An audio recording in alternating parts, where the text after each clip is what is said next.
இடியப்பமும் கடலைக்கறி சொன்னாலே கேரளா தான் ஞாபகம் வருங்க. நம்ம தமிழ்நாட்டில் இடியப்பம் தேங்காய் பாலோட சாப்பிட்றோம். ஆனால் இடியப்பமும் கடலைக்கறி அதை விட பெட்டர் அண்ட் ஹெல்தி காம்பினேஷனுங்க. ஏன்னா இதில் கார்போஹைட்ரேட்ஸோட ப்ரோட்டீன் சேர்க்குறோம்.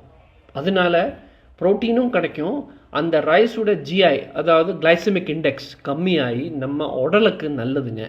கேரளாவில் புட்டு, இடியப்பம், அப்பம் எல்லாமே அனிமல் ப்ரோட்டீன் அதாவது ஃபிஷ்ஷு, பீஃபு, மட்டன், சிக்கன் ஓட சாப்பிடுவாங்க. ஆனால் வெஜிடேரியன் மக்களுக்கு கடலைக்கறி சூப்பரான ஆப்ஷனுங்க. சின்ன தட்டு கடையிலேருந்து பெரிய ஹோட்டல் வரைக்கும் போனாலும் உங்களுக்கு இந்த காம்பினேஷன் தான் கிடைக்கும்.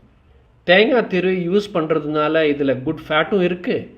ஸ்டீம் குக் பண்ணுறதுனால இது ஆயில் ஃப்ரீயாகவும் இருக்குது. அப்புறம் என்ன, பெஸ்ட் அண்ட் ஃபில்லிங் பிரேக்ஃபாஸ்ட் இது. Tasty, healthy and traditional. Idiyappam தயார் பண்ணுறதே ஒரு ஆர்ட்டுங்க. அது கரெக்ட் கன்சிஸ்டன்சியில் வந்தாலே பெரிய விஷயம். ட்ரை பண்ணி பாருங்கள்.